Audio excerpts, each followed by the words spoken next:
Flamengo avança por negócio na madrugada. Vamos repercutir a derrota do Flamengo contra a equipe do Juventude. Tem informação de baita notícia do Mengão e várias outras notícias do Flamengo. Você que tá aí, dá aquela moral de sempre, se inscreva no canal, acione o sininho da notificação, deixa o teu like, toca aí meu parceiro e minha parceira rubro-negra. Tocou, então vem comigo, rubro-negro. Vamos às notícias do Flamengo. Madrugadão rubro-negro às 5 horas da manhã, diretamente do carro, na madrugada fria de Caxias do Sul. Tô indo de carro agora para Florianópolis, aonde eu vou pegar meu voo rumo à cidade do Rio de Janeiro, aeroporto internacional do Galeão. O Flamengo saiu daqui ainda ontem, após a derrota para a equipe do Juventude, do aeroporto de Caxias do Sul, e já está na cidade do Rio de Janeiro. Aí você me pergunta, Flamengo vai treinar? Não, hoje é dia de folga, tá? Hoje é dia de folga pro Flamengo. E, gente, não é porque perdeu que não tem que ter folga. Tem que ter folga. Esse elenco tá desgastado, tá pregado fisicamente, sentiu a partida de ontem. Infelizmente, é lógico, dava pro Flamengo ter conquistado um resultado melhor? Dava. Um empate, sei lá. Mas não dá. São 10 desfalques, gramado alto, né? Jogo de 3 em 3 dias, agora que vai ter um intervalo maior de 4 dias. É isso que o Tite falou quando ele reclamou do Júlio Avelar, diretor de competições da CBF. Então a gente tem que ser justo. Tem que vir aqui e tem que mandar-lhe o papo reto. Hoje é dia de folga no Flamengo. O time do Flamengo se representa na próxima sexta-feira com foco total na partida contra a equipe do Cruzeiro no domingo às 6h30 da tarde no estádio do Maracanã. E a gente vai estar lá presente para fazer essa cobertura maravilhosa aí para vocês, beleza? Uma outra situação que eu queria comentar com vocês aí é a atuação do goleiro Rossi. O Rossi foi o melhor em campo do Flamengo. Se não fosse o Rossi, capaz do Flamengo ter tomado de 3 no estádio Alfredo Jaconi. Agarrou demais. Aliás, quem agarrou demais também foi o goleiro do Juventude. E eu falei, quem viu o meu pré-jogo, o vídeo anterior ao jogo, né, sabe que eu falei isso. Pedrão é o terceiro goleiro do Juventude, tamo safo não.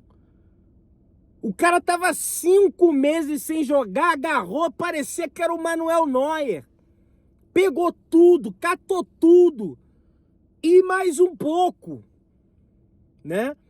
Pra vocês verem, quando é contra o Flamengo, os caras jogam mais, os caras correm mais. No caso dos atletas de linha do Juventude. Então o Flamengo tem que estar ligado nisso também, né? O cara virou o Manuel Neuer. E o Rossi virou o Courtois, porque pegou tudo também. Tinham até torcedores do Juventude, estavam próximos à área de imprensa ali, estavam elogiando o goleiro Rossi do Flamengo. Muita gente atribuindo a derrota do Flamengo ao estádio, ao frio, à terceira camisa. Não, porque, a terceira camisa do Flamengo, o Flamengo não ganha. Mas na realidade, gente, é que o Juventude venceu com justiça. O Juventude mereceu vencer a partida. Juventude estava muito mais inteiro, fisicamente falando, do que o time do Flamengo. E esses detalhes pesam. Lógico que a postura que o Flamengo adotou, que a postura que o Tite adotou de recuar o time, ele justificou na entrevista coletiva que não tinha o que fazer porque o time estava pregado. Ó, eu mudei, troquei porque estava todo mundo estafado, né? E eu acredito nele porque, vendo o jogo, você percebia isso, mas é lógico que eu acho que dava o Flamengo, pelo menos, manter o empate, que ia ter uma gordurinha ali para queimar. Agora zerou. O Flamengo tá fitness agora. A gordurinha que era de 1 ponto não tem mais. São 0 pontos. O Flamengo tá na liderança do campeonato, que enfiou 6 no Vasco e agora tem que vencer o Palmeiras. Palmeiras não. O Cruzeiro, no segundo turno, tem que vencer o Palmeiras, no Maracanã. E o Tite comentou também, né, deu mérito ao adversário. Parabenizou o Roger Machado, disse que é muito bom treinador, enfim. Foi atleta do Tite, né? O Tite que já treinou o Juventude, já foi jogador de Juventude, do Caxias também, enfim. A gente vai repercutir bem a entrevista do coletivo do Tite, porque teve alguns pontos interessantes aí. Mas Vamos avançando, foi uma das piores partidas do Flamengo em 2024, em que, em pese, os desfalques, são 10 desfalques, a questão física, o desgaste. Mas quando você se atém a números, o Flamengo concedeu 5 grandes chances à equipe do Juventude. 5. Isso não é normal, ainda mais com o professor Tite. O Flamengo cede poucas chances à equipe adversária, geralmente. E o Flamengo tomou 2 gols de bola parada. Geralmente é o contrário. Geralmente o Flamengo faz gols de bola parada. Fez contra o Atlético Paranaense. Fez contra a equipe do Fluminense. Né? No caso do Fluminense foi pênalti, mas fez contra o Bahia. Né? Geralmente o Flamengo faz esses gols. O Flamengo tomou dessa vez. Então, precisa rever essa situação naturalmente. Foram 15 finalizações do Juventude. 8 finalizações do Juventude foram no gol. E o Flamengo, que geralmente cria muitas oportunidades, mas perde muito, dessa vez criou pouco e fez. Foi efetivo, mas criou pouco. Tem que achar o tal do equilíbrio, que o Tite comenta sobre isso, né? Enfim, vamos avançando aí que tem muita coisa pra gente conversar, tá? Vai para 27 anos que o Flamengo não vence aqui no estádio Alfredo Jaconi, né? Mas segundo turno eles vão fazer uma visitinha lá no Maracanã. Dos males, o menor, Pedrão tá passando pano, não é passar pano. Palmeiras tomou uma burdoada de 3-0 para a equipe do Fortaleza lá na casa do Fortaleza, né? Fortaleza, todo mundo achou, pô, PSV tomou de 5 do Cuiabá, Palmeiras vai deitar e rolar. Tomou de 3 lá no estádio do Castelão. O Internacional perdeu nos acréscimos pro Galo. O que tem a ver o Inter, Pedrão? Se o Inter vence, ele só dependeria de si mesmo para ultrapassar o Flamengo. Porque o Inter tem 2 jogos a menos, mas o Galo ganhou, né? Acabou sendo bom para a equipe do Flamengo, né? O Botafogo venceu, o Bahia venceu, mas são equipes que estavam alguns pontos ali, limaram essa gordura, deixou o Flamengo fitness, igual eu, tô brincando, mas deixou o Flamengo ali no tanquinho, e agora o Flamengo precisa vencer o Cruzeiro pra gente continuar gritando aí, segue o líder, né? Enfim, vamos dos males o menor, mas precisa melhorar naturalmente pro próximo jogo, em que pese os desfalques, com as lesões, convocações. E vamos torcer muito contra o Chile aí, contra o Uruguai também, mas pros nossos craques, porque eu duvido se tem De La Cruz, Arrascaeta, todo mundo aí que o Flamengo deixaria de ganhar esse jogo. Mas eu duvido, mas ok, seguimos, faltam 4 jogos para terminar esse raio dessa Copa América, né? Eu fico pé da vida com isso. Terminar esse raio dessa competição pro Flamengo ter de volta os seus atletas, pro Flamengo, né, fazer o desempenho que a gente espera. E aí, rapaz, Juventude veio provocar o Flamengo. Vocês acreditam numa parada dessa? Tá aqui, ó. Juventude postou na chuva, né, porque a última vez que eles venceram nós aqui, Mateuzinho foi dar um passe, a bola parou na poça, era o Rogério Ceni em 2021, 2022 foi empate. Aí botar na chuva, no frio, vitória deles aqui no Jaconi, interrogação. Ficou só no cheirinho de novo. Aqui é Esporte Clube Juventude.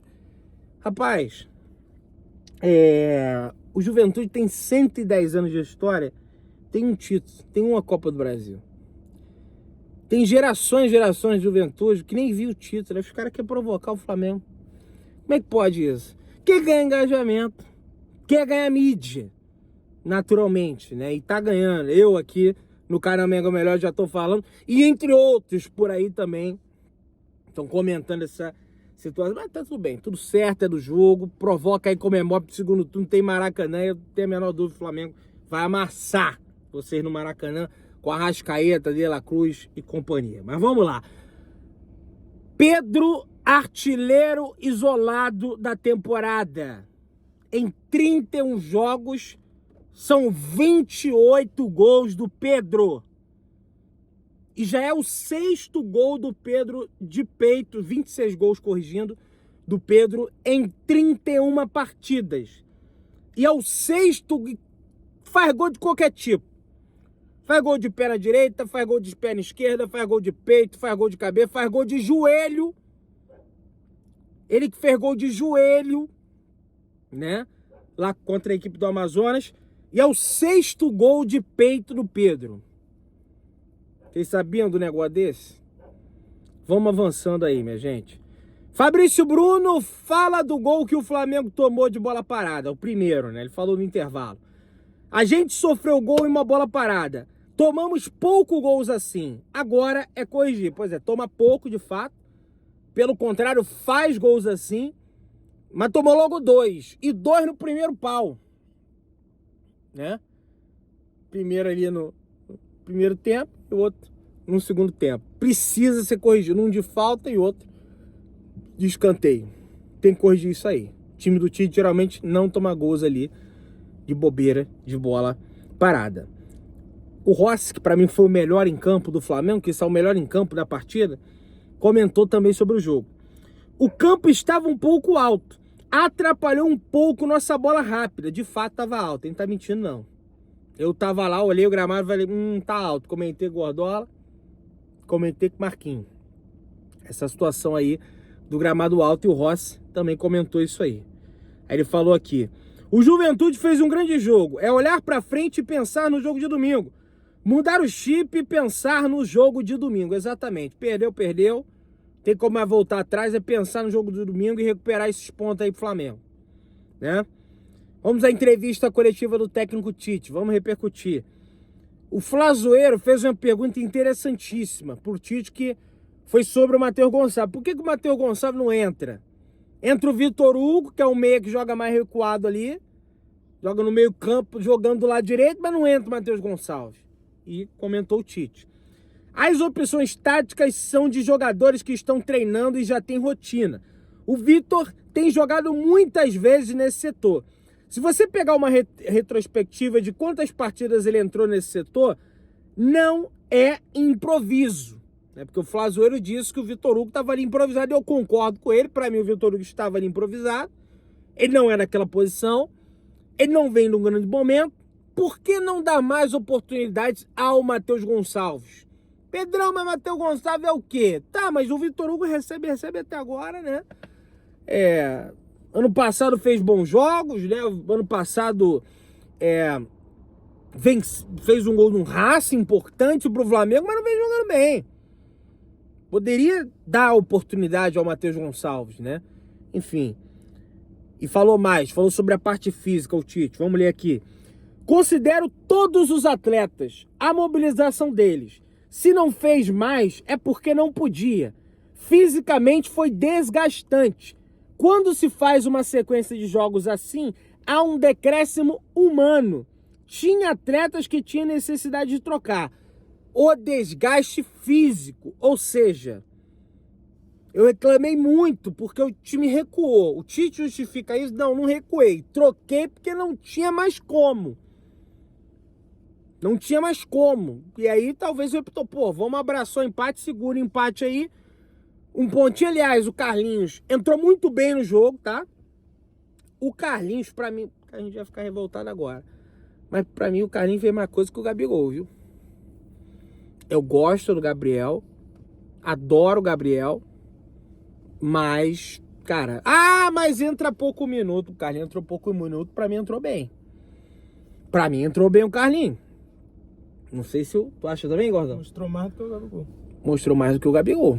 Também concordo. Fazendo um pivô, né? Participativo ali, tentou fazer alguma coisa, mas o time já estava ali todo desgastado. E o Matheus Bach reforçou isso aí.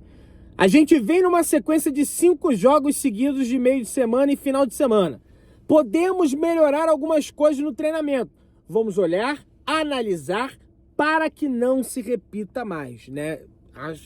Não tem a menor dúvida que o Tite e o Matheus estão furiosos. E o Tite diz que o Matheus que treina as bolas paradas do Flamengo, mas eles estão furiosos com essa situação. Vão rever isso e vão corrigir isso aí, naturalmente, para as próximas partidas, né? E o time do Tite geralmente faz gol de bola parada. Dessa vez tomou 2, né? Enfim, vamos resolver, vamos ver isso aí. Falou sobre o Gabigol também o Tite, tá? Sobre as oportunidades ao Gabriel. Ele falou: assim como foi ao longo da temporada, é dia a dia, jogo a jogo. As oportunidades dele entrar junto, por vezes, são como 9. As possibilidades são reais de ganhar mais espaço, se referindo ao Gabriel ganhar mais espaços, né? O Tite já rechaçou a ideia de ter um time ali com o Gabigol e com o Pedro. Ele vai jogar com 2 pontas abertos naturalmente, sobretudo para ter essa cobertura ali, para ajudar o lateral. A gente sabe que ele gosta desse estilo de jogo. Enfim, vamos avançando aí que tem muita coisa pra gente tratar. Gente, não é pra ter caça às bruxas. Não é pra, caramba, acaba tudo, Pedrão, Tite não presta, recuou. Mas ele justificou dizendo que o time estava esfacelado fisicamente. Flamengo é o líder da competição. Então vamos ter tranquilidade nesse momento. O Flamengo não vai vencer todos os jogos.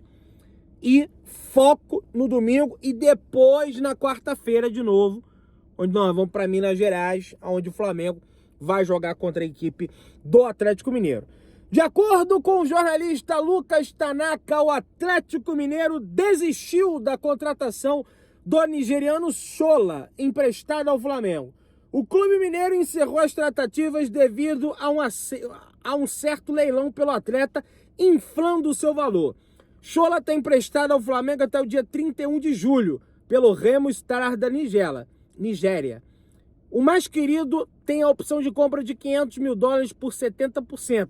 No entanto, a tendência é que o Flamengo não exerça a compra em definitivo. O Flamengo entende que ele não jogou bem o suficiente, apesar do gol na final da Libertadores Sub-20, para acertar a contratação do jogador, minha galera. Vamos avançando aí.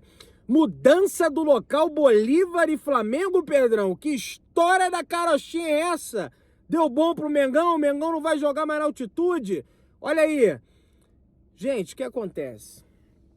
Teve uma situação, rapaz, complicada na Bolívia. Começou aí um monte de soldado pra rua. Alguns falavam, né, em tomada de poder, essa situação toda aí. Eu não vou entrar em detalhes, até porque eu não sei nada da política boliviana, mas foi uma situação meio esquisita mesmo. Tanque de guerra na rua, um monte de situação, presidente tirando um general, botando o outro lá no poder, coisa e tal. E aí, naturalmente, começou a falar: ih, Pedrão, não vai ter mais jogo em La Paz, tá tendo problema em La Paz, vai ser que nem a final da Libertadores 2019, o jogo era pra ser em Santiago, não vai ser em Santiago, vai ser... Gente, a princípio, a partida está mantida para o estádio Hernando Siles em La Paz. Caso essa situação escale, e aí a gente vai ficar atento nos próximos dias, a gente atualiza você, mas que de fato seria bom o Flamengo não jogar lá, jogar em um outro lugar que é nível do mar, que o Flamengo arrebentar o Bolívar, seria bom, mas até o momento o Flamengo segue jogando a partida lá em La Paz. E aí, meus amigos, precisa fazer o resultado no Maracanã. É primordial, tá chegando, hein? Já vamos entrar em julho, hein? Daqui a pouco falta um mês, hein? Então, enfim, já pelo menos até lá a galera já voltou. Tem informação do jornalista Vene Casagrande. Flamengo avançou nas negociações e está muito próximo de acertar a contratação de Marcos Antônio, da Lazio. O Fla está disposto a aceitar a contraproposta dos italianos, de empréstimo com obrigação de compra se o jogador atingir metas estabelecidas em contrato. Não batendo as metas, o modelo vira um empréstimo com opção de compra.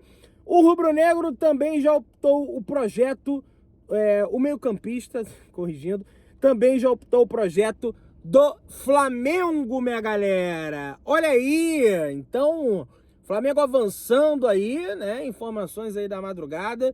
Flamengo avançando aí, segundo o Vene Casagrande, pela contratação do meio-campista Marcos Antônio, de 23 anos, jogador da equipe da Lazio, que deve se tornar em breve o primeiro reforço do Flamengo dessa janela de meio do ano. Você que tá aí, dá aquela moral, se inscreva no canal, acione a notificação, deixa o teu like, tamo juntão, saudações rubro-negras.